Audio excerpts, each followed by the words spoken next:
அனைவருக்கும் நன்றி. கேப்டன் பிரபாகரன் திரைப்படத்தை 35 வருடங்களுக்கு ஏறக்குறைய பிறகு ரீரிலீஸ் செய்வதற்கான இந்த விழாவிற்கு வருகை தந்துள்ள நண்பர்கள் அனைவரையும் வருக வருக வருக என வரவேற்கின்றேன். உண்மையாகவே ஒரு சந்தோஷமான ஒரு பரவசமான நிலை தான் இருக்குது. கேப்டன் பிரபாகரன் படத்தை ரிலீஸ் பண்ணும்போது எங்களுக்கு என்ன ஒரு சந்தோஷம் இருந்ததோ அதே சந்தோஷம், அதே வரவேற்பு உங்கள் எல்லாரையும் பார்க்கும்போது மேடையில் இருக்கிற எல்லாரும் எங்களுடைய நட்புக்கும் விஜயகாந்த் சார் மேலே வச்சுருக்க அன்புக்கும் இந்த நிகழ்ச்சிக்கு வருகை தந்திருக்காங்க. அவர்கள் எல்லாரையும் வருக வருக என வரவேற்கின்றேன். அதுபோலவே இந்த நிகழ்ச்சிக்கு வருகை தந்துள்ள பத்திரிகையாளர்கள், ஊடகவியலாளர்கள் மற்றும் எங்களது நண்பர்கள், பல்வேறு திரைப்படத்துறையைச் சேர்ந்த பல்வேறு சங்கங்களைச் சேர்ந்த உறுப்பினர்கள், சம்மேளனத்தின் நிர்வாகிகள், சம்மேளனத்தின் இணைக்கப்பட்ட சங்கங்களின் நிர்வாகிகள், அதுபோன்றே நடப்பு தயாரிப்பு சங்கத்தின் நிர்வாகிகள், தயாரிப்பாளர்கள், விநியோகஸ்தர்கள், திரையரங்க உரிமையாளர்கள் அனைவரையும் வருக வருக என வரவேற்கிறோம். இந்த படம் ரிலீஸ் ஆகும்போது எங்களுக்கு என்ன ஒரு ஃபீலிங் இருந்ததோ அதுபோல் இந்த படம் இப்போ ரிலீஸ் ஆகும்போது கூட அதே படத்தை ரிலீஸ் பண்ண டிஸ்ட்ரிபியூட்டர்ஸ் 30 வருஷத்துக்கு பிறகு கூட நிறைய பேர் எனக்கு ஃபோன் பண்ணி எங்களை அந்த படத்தை யார் ரிலீஸ் பண்ணுறாங்க, நாங்களே ரிலீஸ் பண்ணுறோம் மறுபடியும் அப்படிங்கிற மாதிரி பல பேர் எங்களுக்கு ஃபோன் பண்ணி கேட்டாங்க. அதுபோல் திரையரங்கத்திலிருந்து சார் படம் ரிலீஸ் பண்ணும்போது நீங்கள் படத்தை ரிலீஸ் பண்ணோம், நீங்கள் வாங்கன்னு ஏறக்குறைய ஒரு 30-40 தேட்டர்லேருந்து எனக்கு ஃபோன் பண்ணாங்க, நீங்கள் படத்தை ரிலீஸ் பண்ணணும். இப்போது அந்த அளவுக்கு இந்த படத்தின் மேலேயும் விஜயகாந்த் சார் மூலியம் தமிழகம் எங்கும் ஒரு அன்பு இருக்குங்கிறத நாங்கள் தெரிஞ்சுக்கிட்டோம். அதனால் விஜயகாந்த் சாரோட ரசிகர்களுக்கும் அதுபோன்ற விஜயகாந்த் சாரோட மகன் பிரபாகரன், என்னுடைய சகோதரன் விஜய பிரபாகரனுக்கும் என்னுடைய நன்றி. நீங்கள் வருகை தந்ததுக்கும் இங்கே எனக்கு ரொம்ப சந்தோஷம். என்னன்னா விஜய் பிரபாகரனும் அப்புவும் நான் படம் பண்ணும்போது சின்ன குழந்தைங்க 2 பேரும். இன்றைக்கி நான் படம் பண்ணும்போது தான் பிரபாகரன் பிறக்கிறார். நாங்கள் கிளைமேக்ஸ் ஷூட் எடுத்துக்கும் போது ஜனவரி 14 படத்தை ரிலீஸ் பண்ணணுன்னு பிளான் பண்ணி டே அண்ட் நைட் ஷூட் பண்ணிகிட்ருக்கோம். அங்கே டிசம்பர் 10 சாலக்குடியில் ஷூட்டிங் முடியுது. டிசம்பர் 12 மறுபடியும் ஒரு நாள் கேப் விட்டு சென்னையில் செட்டு போட்டு அதனுடைய அந்த கிளைமேக்ஸ் ஃபைட்டர் எடுத்துக்கிட்டு இருக்கோம். அப்போது விஜயகாந்த் சார் சொல்கிறாரு, செல்வமணி ஜனவரி 14 நம்ம படம் ரிலீஸு, டிசம்பர் 14 எனக்கு பையன் டேட் கொடுத்துருக்காங்கன்னு. ஆனால் நாங்கள் ஷூட்டிங் பண்ணிகிட்டு இருக்கும்போது டிசம்பர் 13 மிட் நைட் தகவல் வருது, அம்மாவுக்கு ரொம்ப பிரசவ வலி ஸ்டார்ட் ஆகிடுச்சு 13 நைட்டு. நான் சொன்னேன், சார் என்ன பண்ணலான்னு. இல்லை அவங்க போய் அட்மிட் பண்ணிட்டோம், நான் அப்புறம் போய்க்கிறேன்னாரு. நைட்டு 2 மணிக்கு தகவல் சொன்னாங்க. ஆனால் அவர் 5 மணிக்கு ஷூட்டிங் முடிச்சுட்டு தான் போய் ஷூட்டிங் பையனை பார்த்துட்டு பையன் நைட்டு தான் பிறந்தாங்க. 4 மணிக்கோ 4:30 மணிக்கோ நினைக்கிறேன். விடிய காலை போய் பார்த்துட்டு மறுபடியும் குளிச்சுட்டு மறுபடியும் 7 மணிக்கெலாம் ஷூட்டிங் வந்துட்டார். ஏன்னா படத்தை நாங்கள் ரிலீஸ் பண்ணுவோம், ஜனவரி 14 ரிலீஸ் பண்ணோம். அந்த அன்னைக்கு படம் ரிலீஸுக்கு பிறந்த பிரபாகரன் ரீரிலீஸுக்கு இந்த படத்தை சிறப்பு விருந்தினராக வந்திருக்காருங்கிறது ரொம்ப ரொம்ப சந்தோஷமான விஷயம். அது மாதிரி அபுவும் எங்களுக்கு ஒரு சின்ன குழந்தை தான். அவங்க அப்போவே சொல்லுவார் ராவுத்தர், ரேய் அங்கிள் கூட போட, நீ அங்கிள் கூடவே இருக்கணும் அப்படின்னு சின்ன குழந்தைகிட்ட என் கூட அனுப்பிச்சிட்ருப்பார். ஆனால் அபு இன்றைக்கி இந்த படத்தோட ரீரிலீஸுக்கு தயாரிப்பாளராக இந்த மேடையில் உட்காந்துருக்காரு. அது மாதிரி பல்வேறு அம்மா கிரேஷன் சிவா சார் அப்போ எங்கள் படத்தோட தயாரிப்பாளர். இன்னொரு படம் இப்போ அவங்க தையல்காரர் ஷூட்டிங் நடந்துகிட்ருக்குன்னு நினைக்கிறேன். பார்த்திபன் படம் என்ன சார்? பார்த்திபன் படம் தாலாட்டு பாடுவா படத்தோட ஷூட்டிங் நடந்துகிட்ருக்கு. எங்கள் கேப்டன் படத்தோட ஷூட்டிங் நடந்துகிட்ருக்கு. 40 வருஷம் கழிச்சும் நாங்கள் நண்பர்களாக இந்த மேடையில் உட்காந்துருக்கோம். பல்வேறு ஏற்ற இறக்கங்களை பார்த்துருக்கோம். இந்த மேடையில் இருக்கிற எல்லாருமே என்னோட ஏதோ ஒரு வகையில் நட்பாகவும் இல்லை சகோதரத்துவம் பழகியிருக்காங்க. உங்கள் அனைவருக்கும் என்னுடைய நன்றியை தெரிவிச்சுக்கிறேன் சார். ரொம்ப நன்றி. ஏன்னா விழா கொஞ்சம் இந்த இன்றைக்கி ரொம்ப டிராஃபிக், என்ன டிராஃபிக்னு தெரியல, எல்லாருமே உள்ளே வரதுக்கு கொஞ்சம் சிரமம் ஆயிடுச்சு. அதனால் கொஞ்சம் ஆரம்பிக்க லேட் ஆகிடுச்சு. அதனால் என்னுடைய உரையை சிறிதாக முடிச்சுக்கிறேன். நம்முடைய இந்த படத்தை பற்றி என்னுடைய நண்பர்கள் அதிகமாக பேசுவாங்க. ஏன்னா படம் நான் பேச வேண்டியதில்லை, படம் 30 வருஷம் கழிச்சும் பேசியிருக்கு. அந்த படத்தோட இயக்குனருங்கிற வகையில் எனக்கு எப்பவுமே சந்தோஷம்தான். அந்த சந்தோஷத்தோடு மற்றவர்களை பேச அழைக்கிறேன். நன்றி, வணக்கம். கேப்டன் பிரபாகரன், அதாவது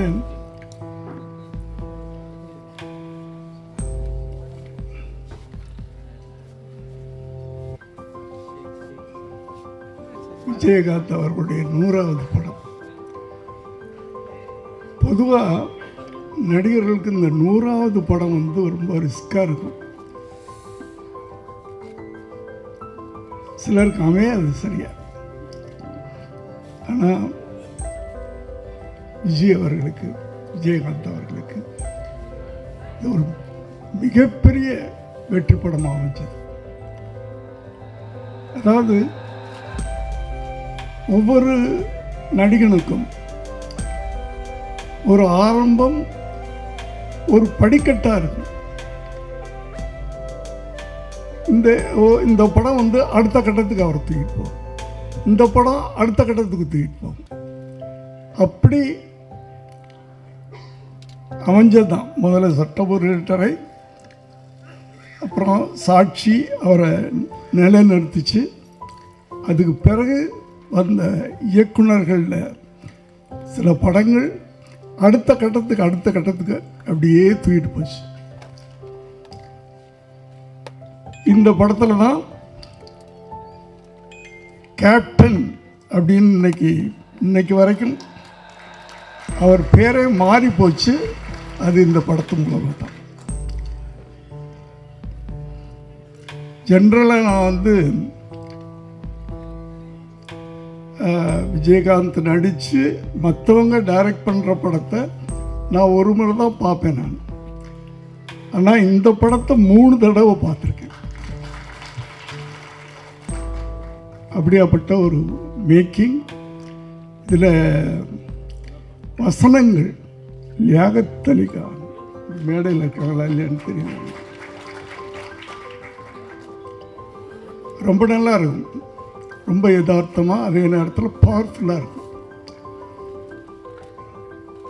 அடுத்து பாடல்கள் எடுத்துக்கிட்டிங்கன்னா அத்தனை பாடல்களும் விட்டு சார் இந்த படத்தில்.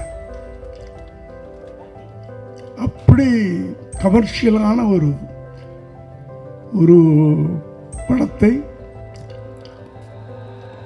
அதான் இயக்குனர்கள் ஒரு நடிகரை தூக்கிட்டே போவாங்க நல்ல இயக்குனர்கள் கிடைக்கும்போது.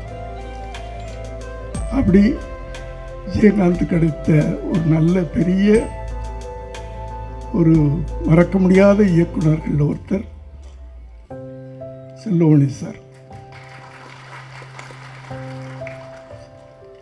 அந்த 87 அந்த 90 இந்த ஒரு 3-4 வருஷங்கள் ஒரு தமிழ் சினிமாவில் ஒரு ட்ரெண்டு.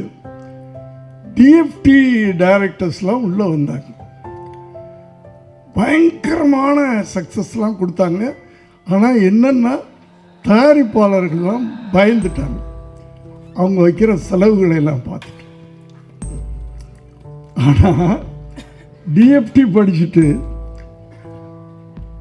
தயாரிப்பாளருக்கு ஒரு நல்ல லாபத்தை கொடுத்த இயக்குனர் அப்படின்னு நம்ம சொல்லணும்னா, ஏன்னா மற்றவங்களாம் இட்டு கொடுத்தாங்க, நான் இல்லைன்னு சொல்ல.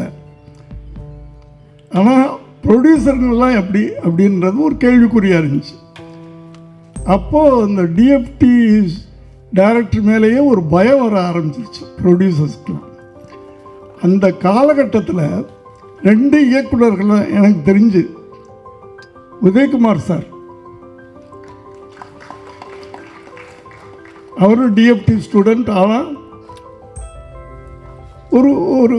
ஒரு நாளில் இத்தனை நாளில் நான் படம் எடுத்துருவேன், என்னுடைய ப்ரொடியூசர் லாபம் சம்பாதிக்கணும் அப்படின்னு. அதே நேரத்தில் பிரம்மாண்டம், அந்த பிரம்மாண்டத்தை விட மாட்டாங்க டிஎஃப்டி ஸ்டூடெண்ட்ஸ். அடுத்தது செல்வமணி சார், அவருடைய அத்தனை படங்களும் அந்த காலகட்டத்தில் அத்தனை படங்களும் தயாரிப்பாளர்களுக்கு லாபத்தை கொடுத்த படம். அப்படியாப்பட்ட ஒரு நல்ல படம் திரும்ப ரிலீஸ் ஆகுது. நிச்சயமாக இது முதல்ல நான் எப்படி ஓடிச்சோ அதே மாதிரி திரும்ப ஓடணும்னு எனக்கு நம்பிக்கை இருக்கிறது. இன்ப நாள் இது, இனிய நாள் இது. என் நகமாலும் இயக்குனர், பெப்சியின் தலைவர், பாசத்துக்குரிய தம்பி செல்வமணி அவர்கள் உள்ளிட்ட மேடையில் வீட்டிற்கும் அனைத்து திரைச்சிற்பிகளே, விழாவில் பங்கு கொள்ள வந்திருக்கும் சகோதர நண்பர்களே, தொலைக்காட்சி தோழர்களே, ஊடக நண்பர்களே, விஜயகாந்த் ஈண்டெடுத்த செல்வன் பிரபாகரன் அவர்களே, உங்கள் அனைவருக்கும் என் பணிவான மாலை தமிழ் வணக்கத்தை மகிழ்வோடு தெரிவித்துக் கொள்கின்றேன். விஜயகாந்த் அவர்களை நினைக்கும் பொழுது என்றுமே பசுமையாகத்தான் என் கண்கள் பணிக்கும். ஒரு மனித நேயத்துக்கு ஒரு உத்தரவாதம் என்றால் அது விஜயகாந்த் அவர்கள்தான். அவரோடு நான் பயணித்தது கூலிக்காரன், நல்லவன், தெருப்பாடகன் என்னும் புதுப்பாடகன். என்னை கதை திரைக்கதை வசனகர்த்தா பாடலாசிரியர் ஆக்கினார் நல்லவனில். அடுத்து என்னுடைய ஈடுபாட்டை பார்த்து என்னையே இயக்கச் செய்து என்னையே இசையமைக்கச் செய்து திருப்பாடல்களை தந்தவர். அப்படிப்பட்ட மனிதரை என் வாழ்நாளில் மறக்க முடியாது. கடையேழு வள்ளல்களை பற்றி நாம் படித்திருக்கிறோம், பார்த்ததில்லை. நாம் கண்முன்னே வாழ்ந்தவர், வாழ்ந்து வள்ளலாக 8வது வள்ளலாக வாழ்ந்து காட்டியவர். 24 மணி நேரமும் ராஜாபாத தெருவில் அன்னமிட்டு கொண்டே இருப்பார்கள். அப்படி அன்னமிட்ட கை அவரது. அவருடைய காலம் திரையுலகின் பொற்காலம்.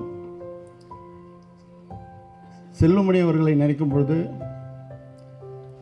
2 படங்கள் தான் புலன் விசாரணையும் கேப்டன் பிரபாகரனும் ஒரு மைல்ஸ்டோன். வட இந்திய தயாரிப்பாளர்களெல்லாம் போட்டி போட்டு கொண்டு செல்வமணி அவர்களை படத்திற்காக இயக்குனருக்காக அட்வான்ஸோடு வந்து காத்திருந்த காலம் அந்த கற்காலம் பொற்காலமாக மாறியது. அப்படிப்பட்ட விஜயகாந்த் அவர்கள் இந்த படத்தில் கேப்டன் பிரபாகரன், ஆம், நான் தந்த அடைமொழி புரட்சி கலைஞர் கேப்டன் பிரபாகரன். இந்த புரட்சி கலைஞர் என்றது புரட்சி நடிகருடைய எம்ஜிஆருடைய புரட்சியையும் கலைஞருடைய பெயரையும் சேர்த்துதான் புரட்சி கலைஞர் என்று நான் கூலிக்காரனில் அழைத்தேன். மாபெரும் மிகப்பெரிய வசூலுக்கு சொந்தக்காரராகத்தான் அவர் விளங்கினார்.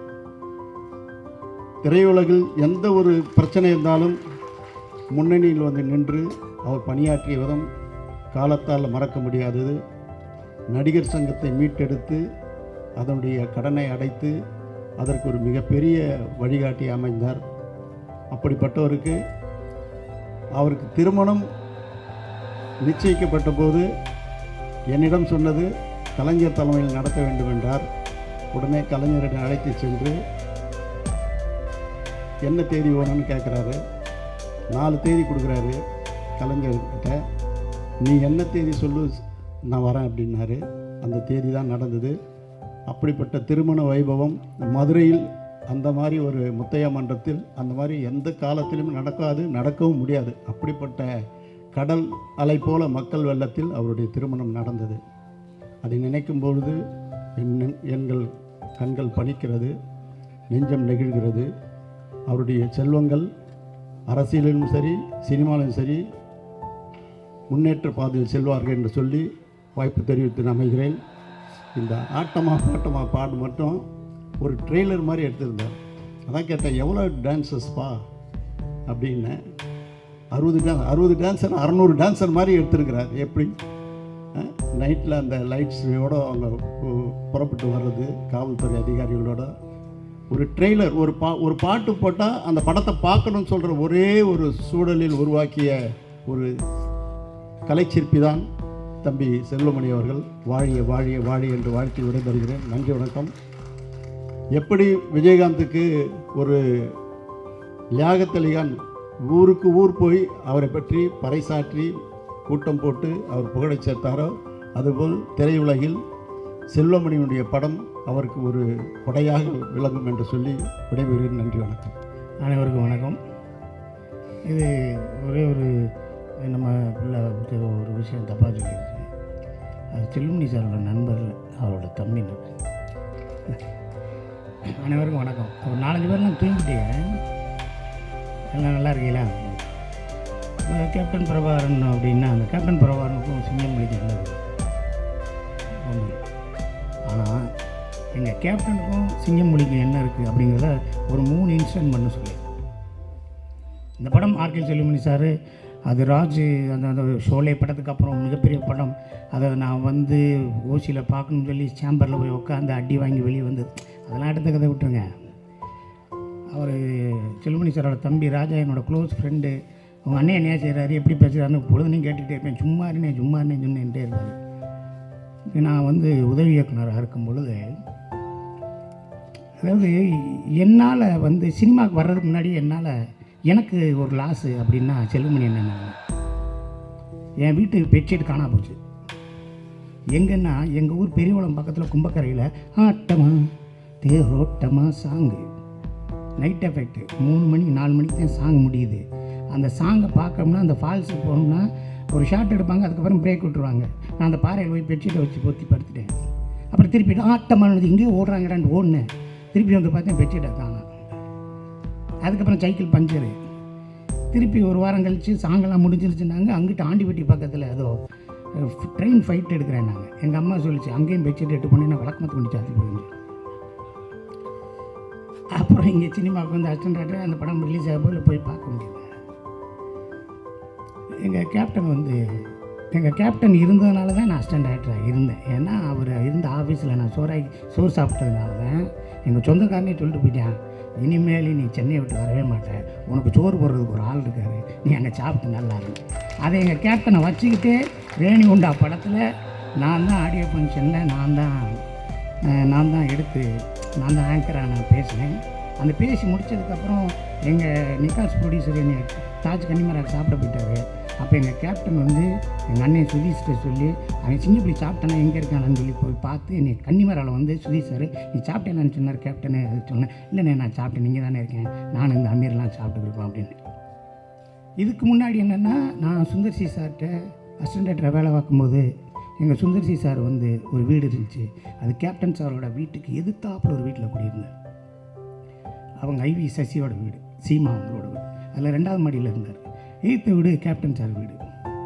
நான் சாரை காலையில் பார்க்க 7:30 மணிக்கு போயிடுவேன். போயிட்டு அப்படியே பார்ப்பேன்.